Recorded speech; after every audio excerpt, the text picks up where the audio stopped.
Hi guys! Today we're going to be going over all the books that I read in April. April simultaneously flew by, but also like when I look at the list of what I read, the first couple feel like I read them a million years ago. So it's been kind of a weird month. And unfortunately, I started off the month with kind of a dud. I first read Shipt by Angie Hockman. I got this one from my library, so I'm glad I didn't buy it because I only gave it 2 stars. This is a book that's really heavily advertised as The Unhoneymooners meets The Hating Game, and I can see sort of where that comparison came from, but I feel like it failed to live up to either of those 2 books. In this book, we follow Henley and Graham, who work together at this, I think, travel agency company, and they put together very, small cruises, and their boss sends them on a cruise to the Galapagos Islands so they can really have, firsthand experience with it and come up with, new marketing strategy for them, or, to work on, their presentations for this promotion that one of them could be getting. And, of course, while they're there, they're initially sort of butting heads because they're competing for the same job, but then, of course, feelings grow between the two as they realize they're more alike than they first thought. This was fine. It was cute at first. I liked the setup, and you can really tell that the author really loves the Galapagos Islands. That was actually my favorite part about the book, was the setting. I thought that was cute. But, the romance actually kind of falls off about 2/3 of the way through, and I just didn't care about it by the end. It sort of becomes more about, this girl boss story, which is fine. It's just, not what I wanted going into it. I wanted this cute sort of escapist, sort of like the Unhoneymooners, where they go to this tropical island and fall in love, and it was a little bit of that, but not as much as I wanted, and I just don't think it was quite as good as either of the books it compared itself to in the marketing, and yeah, so I only gave this one 2 stars. Then I picked up A Farwilder Magic by Allison Saft. This was a very anticipated read for me. I really liked Allison Saft's last book, Down Comes the Night. I believe that one was her debut, and this is her follow-up. They're both standalone fantasy stories, and the atmosphere of her books are just so enchanting. This one follows Margaret and Weston, and Margaret is the daughter of an alchemist who, their relationship is very strained with her, her and her mother, and her mother has sort of lost sight of her duty as a mom, and she's become very absorbed in her work as an alchemist. So Margaret has very mixed feelings about alchemy and the people that practice it and what it does to them. But this competition sort of arises in the beginning of the novel known as The Hunt, where there's these mythical creatures, and this is the last one in existence, and they're known as Halas, and they're really powerful, but they wreak a lot of havoc on the communities. Despite the fact that they're these majestical beings, the town in which it appears in usually puts together this big grand event, and hunters team up with alchemists to try to take this Hala down because alchemy is the only way in which these creatures can die. So despite her reservations about alchemy, Margaret decides to partner up with this not quite alchemist named Weston, and he came to town to try to apprentice with her mom, but things didn't really quite work out the way he thought they would. But they formed this really strong bond. They both face a lot of prejudice and just horrible treatment for sort of their faith and who they are, and they really bond over this, and they just have a really lovely relationship. I love the way it played out. The story itself was really good.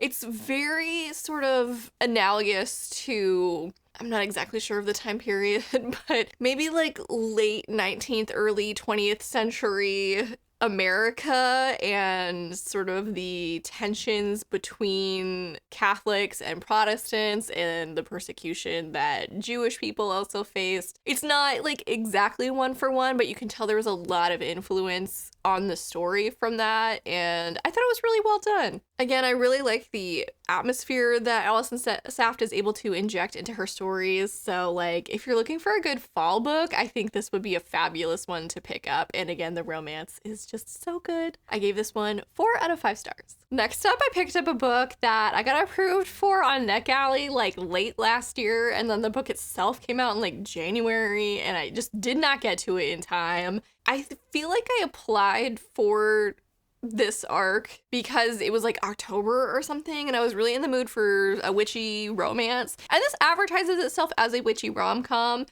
but it's definitely more of like a comedy than a rom-com, and the strongest part about it is the family dynamics. But that is A Letter to Three Witches by Elizabeth Bass. There were so many books that came out, I think, in the last half of last year that were like very witchy rom-coms, and I think this kind of got lost in it. This one is described as sort of a combination of Bewitched and Practical Magic, and I don't think I've actually seen Bewitched, so I can't speak to that, but it definitely reminded me of Practical Magic and like Charmed. The story follows a woman named Gwen and her cousins Trudy and Milo, and their family is banned from doing magic despite being witches. Their ancestor, I think, caused like the Dust Bowl on accident, and the Witches' Council was like, you guys are cursed. No, thank you. So they banned her family from doing magic, and even generations later, they who have nothing to do with the Dust Bowl are being punished for it. But it's hard to contain that sort of inherent magic, and things start to happen within their family that starts to create a little chaos. A couple family members get turned into like rabbits and toads,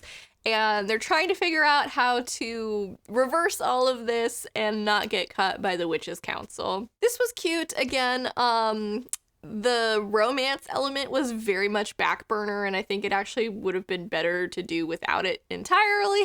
But I did like the family dynamics in this book. It was like a fun witchy story. Like, it's not anything that blew my mind, but I also had a good time with it. There is a couple chapters written from a cat familiar's point of view, and that was my favorite part of the book by far. I think the way she wrote those chapters was so funny. The cat's mistress is actually sort of evil, and the cat is like sent to spy on the rest of the family, but they just treat him like a regular house cat because they don't know he's a familiar. He like watches episodes of Dr. Phil and starts to realize that his relationship with his mistress is toxic, and it was just so funny. So yeah, if you want something like witchy and fun, maybe this fall for like the Halloween season, this would be a good one, especially if you're not super into romance books. Again, this one really is not about the romance at all, and I gave it a 3 out of 5 stars. The next book I picked up was Below Zero by Ali Hazelwood. This is an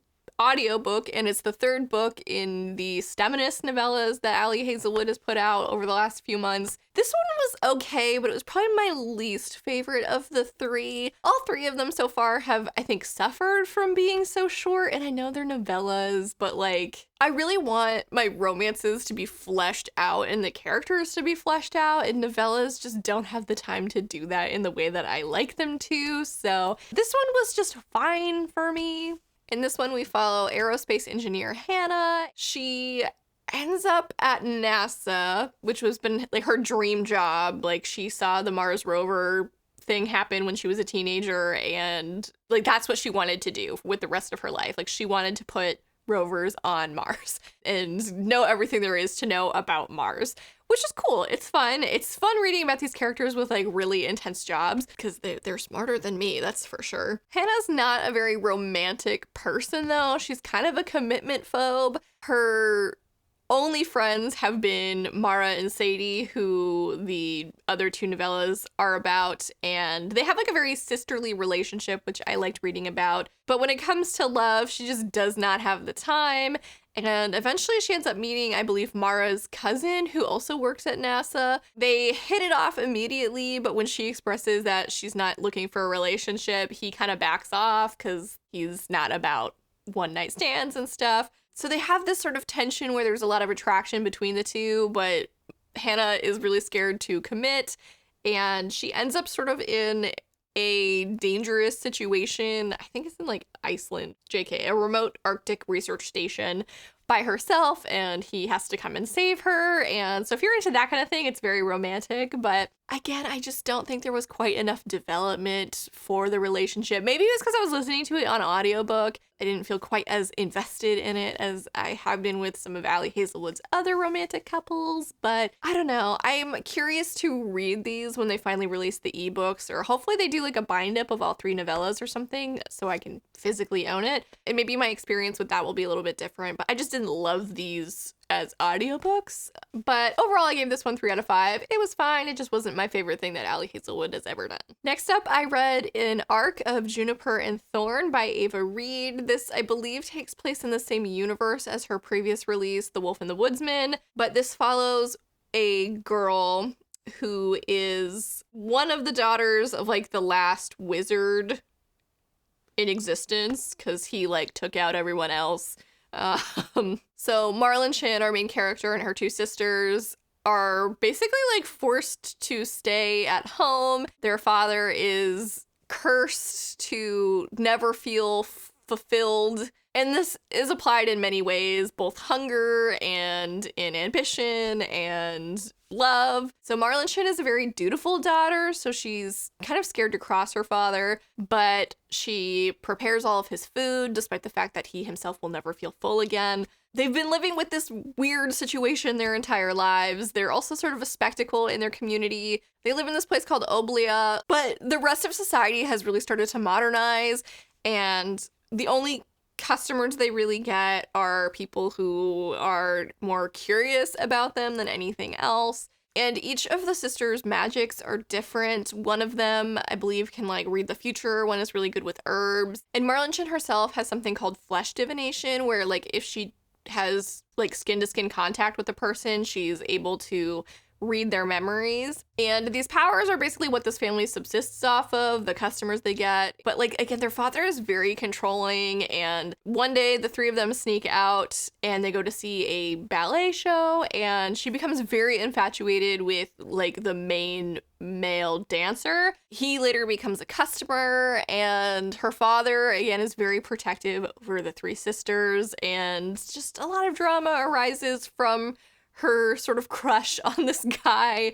I don't know, this was I feel like my thoughts on this are very scattered because like a lot happens, and this book has crazy trigger warnings. Please check them out before you pick this up. It is very dark. Apparently it's a retelling of the Brothers Grimm like darkest story, and it definitely reads that way. The author herself posted some trigger warnings on Goodreads if you want to check those out, but it includes gore and body horror, child sexual abuse, incest, cannibalism, anti-Semitism, xenophobia, physical and psychological abuse, self-harm and suicidal ideation, definitely a lot of like eating disorder triggers, and animal death. So this book is not for the faint of heart for sure. A lot of these things, especially like the eating disorder stuff and the suicidal ideation, there are just like, there's some very graphic scenes involving those 2 things, and I am not someone who is really triggered by either of those things typically, but like they made my stomach turn. So yeah, this book is very bleak, very grotesque, but it's also written very beautifully. It's a very strange combination. But I found myself like very taken by the writing. It was very enchanting in that way. It definitely has the feeling of like a very grim fairy tale. I do think the romance was a bit like insta-lovey, but that kind of plays into the whole fairy tale thing, I think. And I didn't like, it wasn't my favorite part about the book, but it was okay. I do think this is another great book that would be good to pick up in the fall. It has a very like gothic atmosphere, and again, there's those very dark elements to it. And I think this is absolutely like a 5-star read for somebody, but for me, it was a 3-star read. I don't know if it's just like I wasn't in the mood to be reading something like that or what, but the writing was really good, but the story was just not my jam. After that, I needed kind of like a comfort read, so I picked up a book I've actually already read, that is Well Met by Jen DeLuca. I first read this last year, and it is just so charming and cute. After like the darkness of that last story, I just wanted something fluffy that was gonna make me happy, and this book definitely delivered. I've talked about this book on my channel plenty of times before, but if you don't know, this book follows a young woman named Emily, and she moves to this town called Willow Creek to take care of her older sister and her niece after her older sister is really harmed in a car accident. And part of this whole taking care of their family thing involves bringing her niece to the Renaissance Festival as a volunteer, and Emily herself ends up getting kind of wrapped up in the volunteering part, and she doesn't really quite get it at first, but she ends up participating as like a bar wench character, and she ends up really falling in love with the Renaissance Festival scene. A large part of that is due to the fact that this guy that runs the Renaissance Festival, Simon, sort of catches her off guard. They initially have kind of, like, they don't get off on the right foot. At first, he doesn't think she's taking it seriously, and she thinks he's kind of a stuck-up jerk.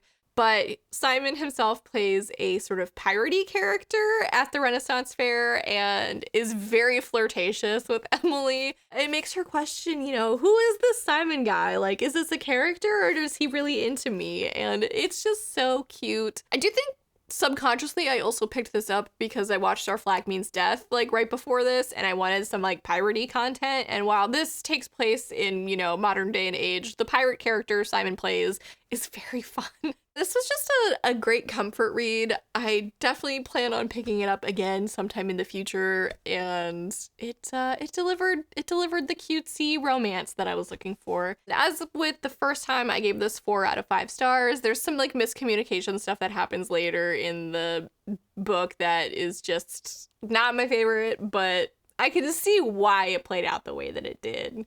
I still didn't love that part though, but yeah, 4 out of 5 stars. Love this book.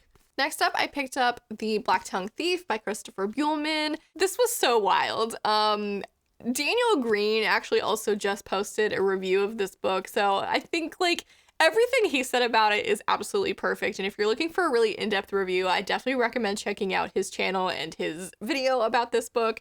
But this was just so fun. Christopher Buehlman apparently is more of like a horror author, and this was his first foray into fantasy, and you can definitely see sort of where his strengths lie with the horror elements in this one.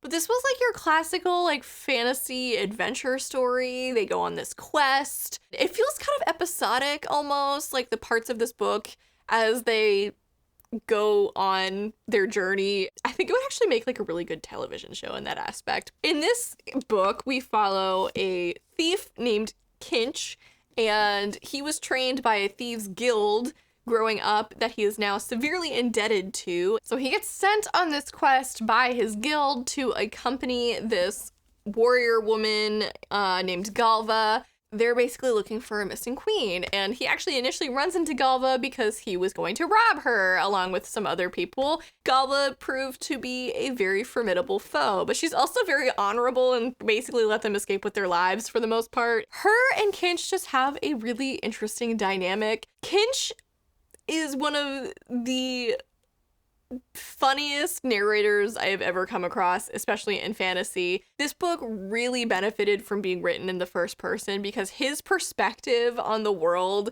was so funny. Like, what's going on is super bleak. There's goblins, there's krakens, people die like very graphic, gruesome deaths in this book, and like just his perspective and outlook on life, like, it just makes what would be a very depressing book otherwise quite funny and entertaining. Not to say that it makes light of those events necessarily, but it's hard to describe. This book definitely plays with really familiar fantasy tropes, but I think, again, just having Kinch as a character injected in all of that really makes this quite a unique and fun read. I don't believe this is a standalone. I think it is going to be a series, but I haven't heard anything about a sequel quite yet, but I definitely hope he comes out with another one because I want to read more about Kinch. He was just a great character and great protagonist. There is also a bit of animal companion stuff happening in this book. There is both a blind cat that follows Kinch around, and there's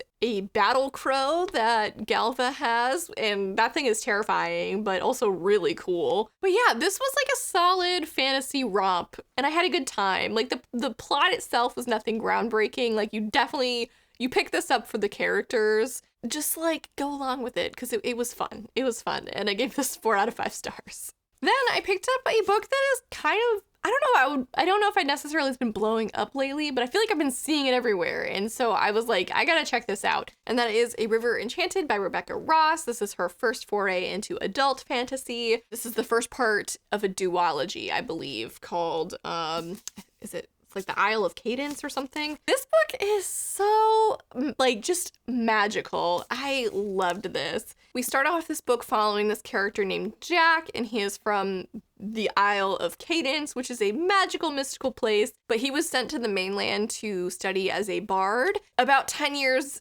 after being on the mainland, he is summoned home, and he's not quite sure why yet, but when he gets there, he finds out that young girls have been going missing. The Lord thinks that it is like the spirits that live on the isle that are abducting these girls, but he doesn't know why. So Jack ends up having to team up with sort of his childhood foe, I guess, Adara, who is the Lord's daughter. She is set to take over as Lord at some point. This book is described as enemies to lovers, and it doesn't really read that way. Like, they definitely had kind of a contentious relationship, but I wouldn't go so far as to say that they were enemies. Like, they played together. They just sort of antagonized each other. It was very reminiscent of, if you've seen the movie The Swan Princess, the sort of montage between Odette and the prince as they grow up together, and there's like a whole musical number that goes with it. It reminded me of that.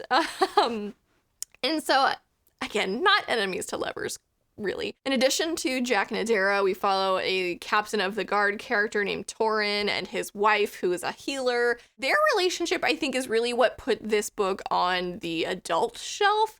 They're an older couple, and some of the things that their characters are dealing with are very, like, marriage related and, like, parent or being like a parent struggles. I thought that was a really refreshing thing to read about in a fantasy book. It's very like domestic stuff that you don't typically read about in a fantasy setting, and I think like it worked really well, and I really enjoyed their perspectives in sort of rounding out this story. As the title says, I think this book was just so enchanting. There's a lot of like, I think it's Scottish folklore really injected in the story. I really like the way that Rebecca Ross wrote about like these spirits and like fae-like creatures and how inhuman they are. Music also plays a really big role in this book, where Jack is a bard. There's also a lot of magic injected in with that, and I just thought that part was written so lovely. Adara was a very strong character and like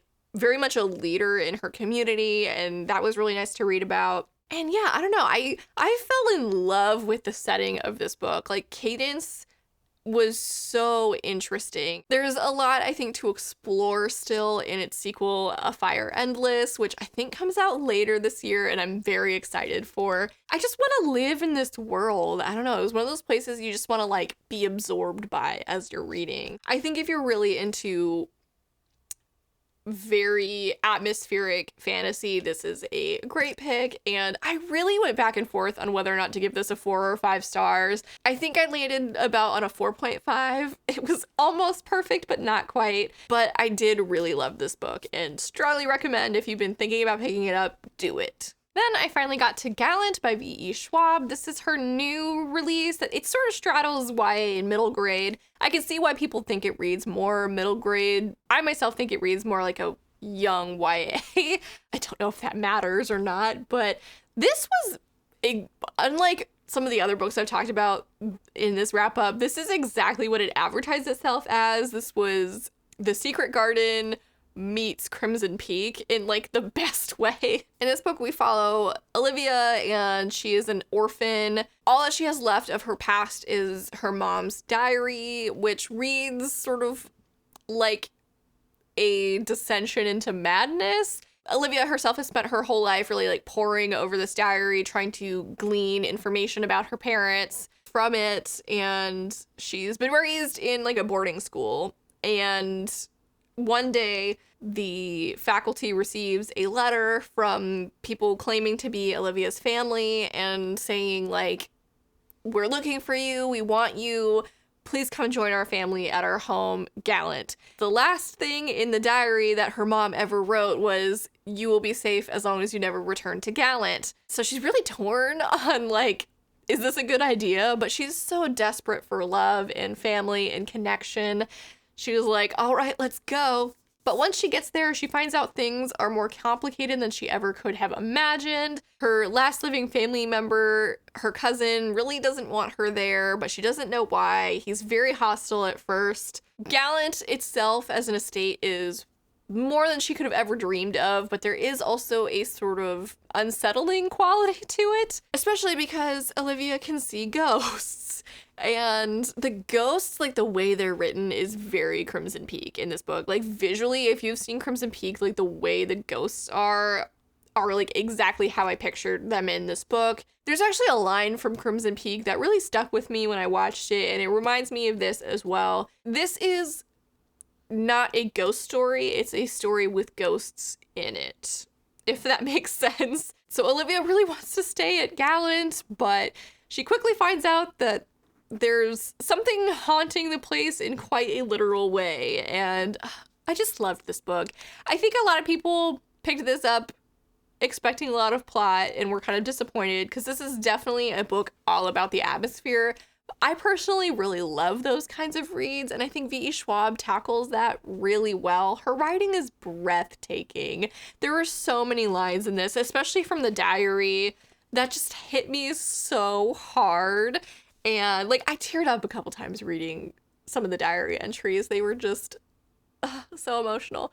But yeah, I loved this, and I thought this was a great read. I read this in one day, and no regrets. I think this will also I read a lot of books this month that would be good fall reads. I don't know why I picked them up in spring, but oh well. My only complaint about this book is there is a character named the Master of the House. He is very reminiscent of characters that V.E. Schwab has written before. I'm thinking Luke from Addie LaRue, Osarin from Darker Shade of Magic.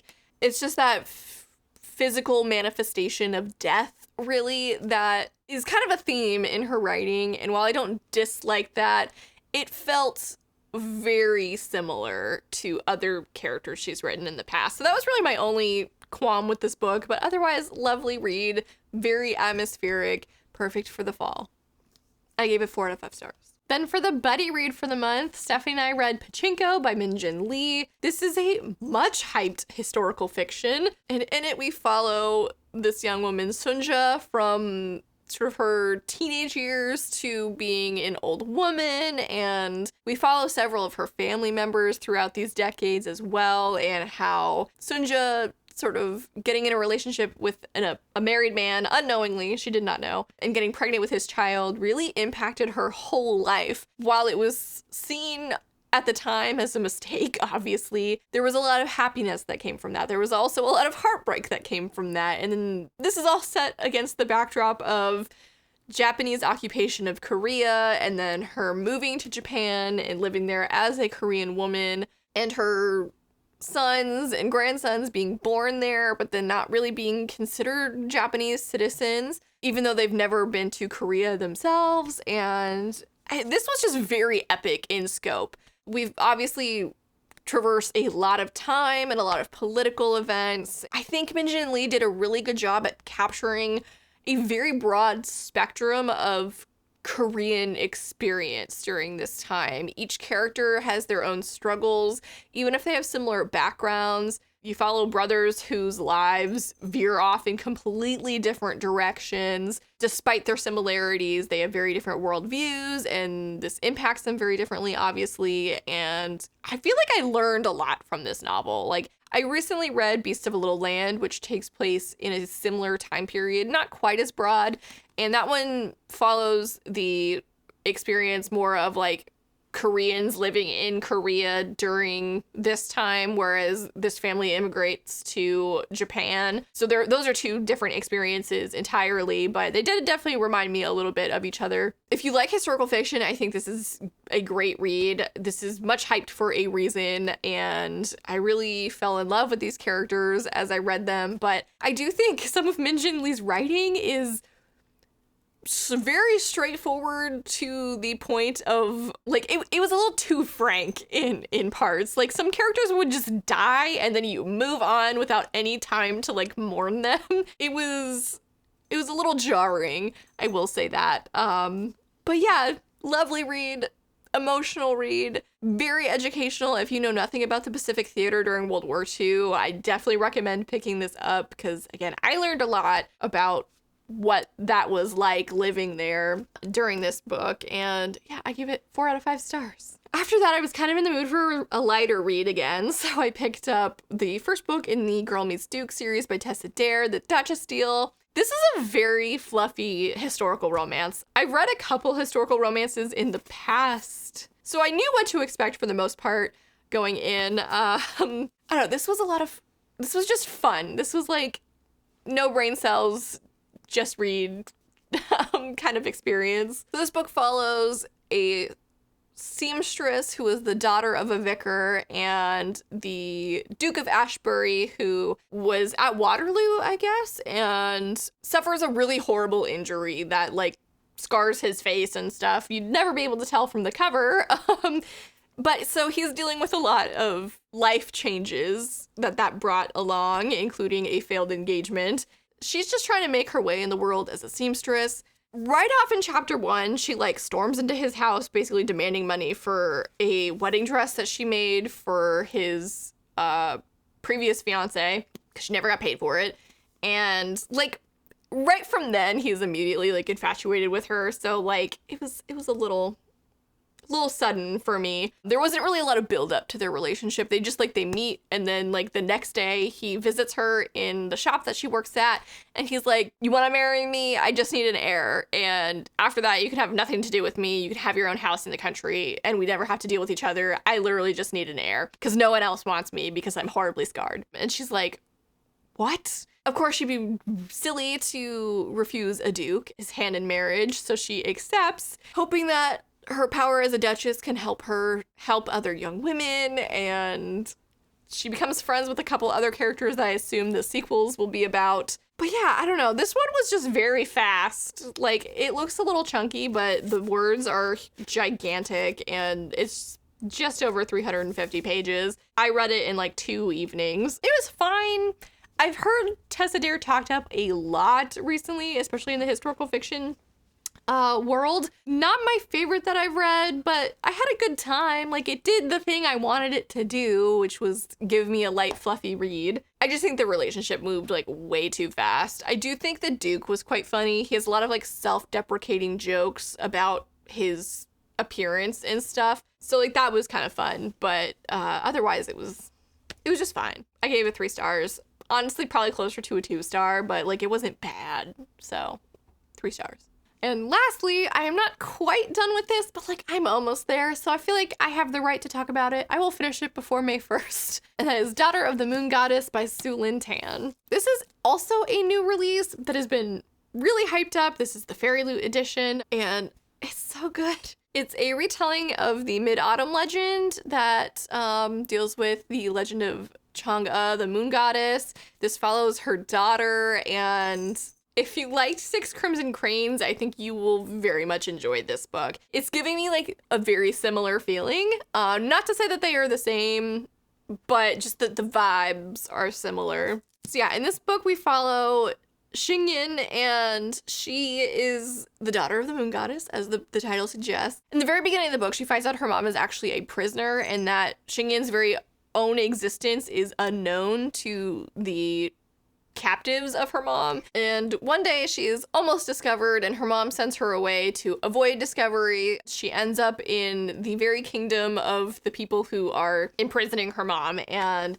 she has to kind of make her way through the world on her own, and she's been very secluded her whole life. She ends up actually becoming the companion and training along with the prince of the Celestial Kingdom, which again is the people who are keeping her mom imprisoned. The prince doesn't know this, but they become fast friends, actually, and she really comes to care for this prince. She herself is becoming a well-known and renowned warrior. She's very skilled with archery, which if you know anything of the legend of Chang'e, then that makes sense. She's just fighting her way to gain the status and the skill set that will allow her to free her mom and be reunited with her. And it's so heartwarming in that regard. There's also a really fun romantic element to this book. I won't spoil anything, but oh my god.